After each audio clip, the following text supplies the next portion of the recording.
Good morning, dear students. Today we are going to write some definition. One definition is mean life of a radioactive element. So you are all familiar with mean or average. So same here, what is meant by mean lifetime of radioactive element is nothing but it is the average time interval of all the radioactive elements, or it is also defined as the ratio of total lifetime of all the atoms divided by number of atoms present initially. Okay, it is denoted by Tm. Therefore, Tm is equal to total lifetime of all the atoms is denoted by T0 divided by the number of atoms present initially is N0. Therefore, Tm is equal to T0 divided by N0 is the expression for mean life of a radioactive element. Okay, this is definition. Here one relation is that there is a relation between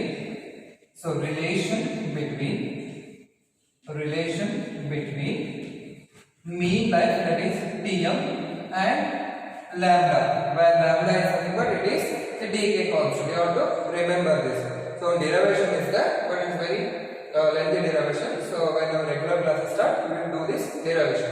Relation between Tm and lambda is given by Tm is equal to 1 divided by lambda. So this is the relation between this mean life period and this decay constant is given by Tm is equal to 1 divided by lambda. Okay. Now we are going to write a relation between the next one. Relation between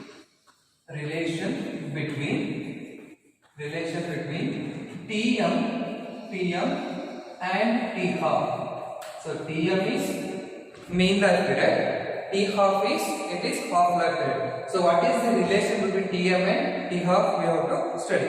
So we know that T half is equal to 0.693 divided by lambda. Okay, relation between T half and lambda is 0.693 divided by lambda. Take it as equation number 1. So what is the relation between Tm and lambda? So again we know that Tm is equal to 1 divided by lambda. Equation number 2. So these two are equations. Now divide equation 2 by equation 1. Divide equation 2 by equation 1. This implies Tm divided by T half. Tm divided by T half is equal to, what is the value of Tm? It is 1 divided by lambda divided by T half is 0.693 divided by this lambda. This lambda get cancelled. So therefore you are left with Tm is equal to it is 1 by 2 divided by it is 0.693. Transfer this T half to this side. Therefore Tm is equal to 1 by 2 divided by 0.693. Or T half is equal to 0.693 into it is T. So this is the relation between T half and Tm. It is given by T half is equal to 0.693 into Tm. Okay, so this is very important. This indicates that this mean life period is greater than this T half. Okay. So next concept is nuclear decay. So nuclear decay. In nuclear decay, there are three types of decay. First decay is alpha decay. So alpha decay. So it is denoted by alpha. And second one, the beta decay. So beta decay, that is denoted by beta. And third one is gamma decay. So gamma decay. Okay, it is denoted by the gamma. So while starting this chapter, we have discussed briefly about the alpha decay, beta decay and gamma decay. Now we are going to study in decay. So first one is the alpha decay. So what is meant by alpha decay? So alpha decay is nothing but the emission of the alpha particles. So alpha decay, the emission of alpha particles from the nucleus while during the nuclear reactions, it is called as alpha decay.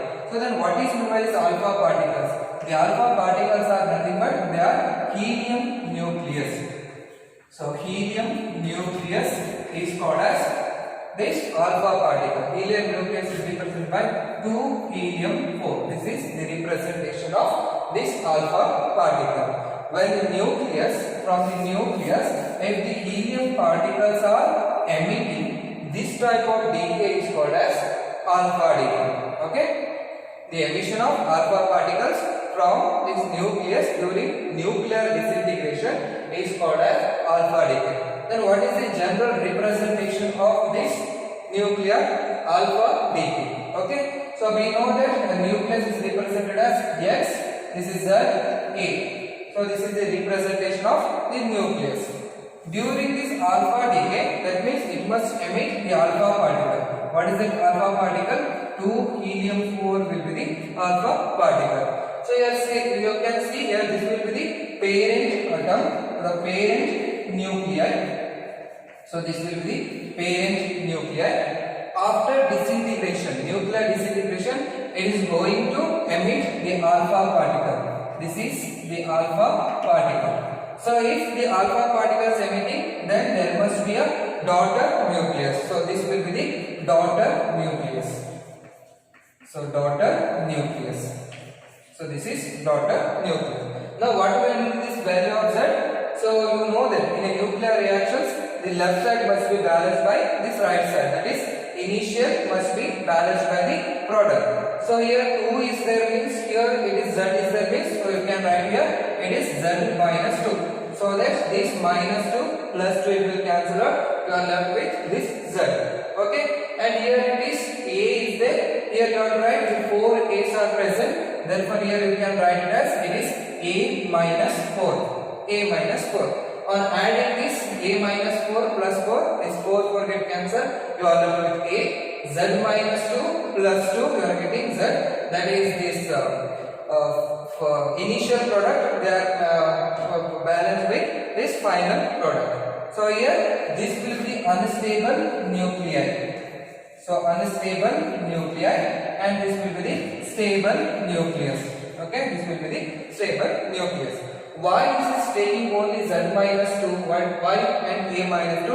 It is in accordance with the Soddy-Fazal law. So that it is not in your syllabus, but you can see here only the atomic number it is decreases by 2 units, and the mass number it is decreases by 4 units, and this type of decay is called as alpha decay. This statement is called as Soddy-Fazal law. Okay, Soddy-Fazal law for alpha particles, alpha decay, it is nothing but this atomic number is decreases by 2 units and the mass number is decreases by 4 units, then this type of decay is called as it is alpha decay. Now we can write one example.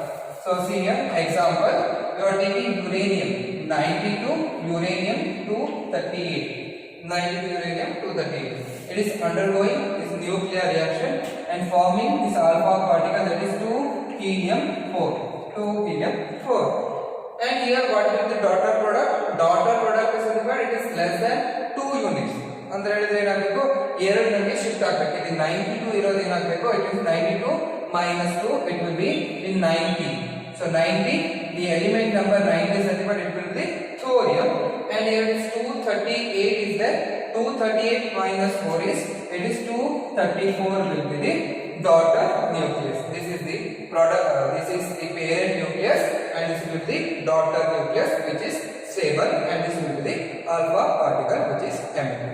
Okay, from the experiment it is noted that the product nucleus formed, this product nucleus they are formed, they have less mass compared to this initial, that is parent nucleus. Okay, from experiment it is determined that this product nucleus, the mass of the product nucleus is less than the mass of the parent nucleus. Therefore there is a difference in mass, that is called as mass defect. This mass defect it is converted into energy just by using the Einstein equation, E is equal to mc square. Okay, this energy liberated is called as, that is disintegration energy. Disintegration energy.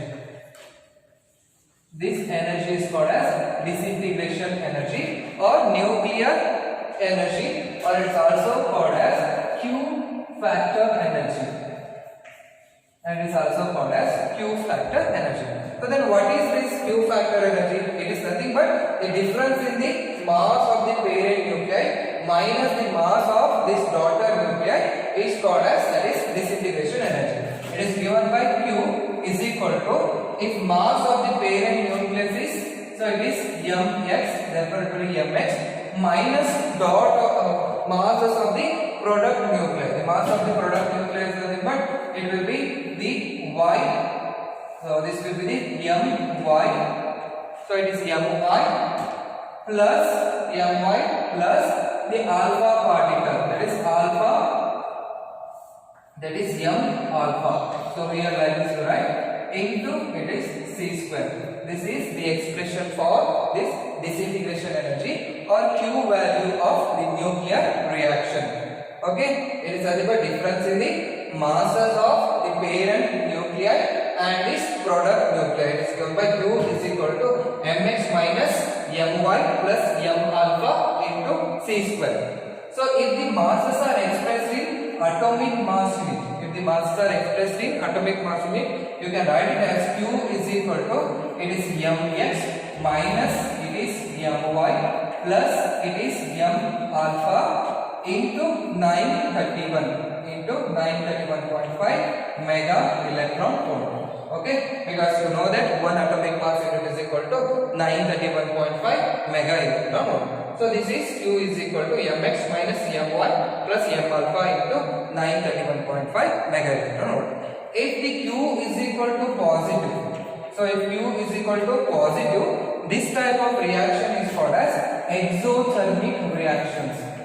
Exothermic reaction. So you are familiar with this in your chemistry classes. Exothermic reaction, that is the energy is liberated. This is called as exothermic reaction.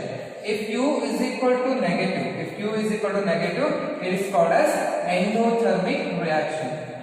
So if Q is equal to negative, this is called as endothermic reaction. So okay, so this is about the alpha decay. Okay.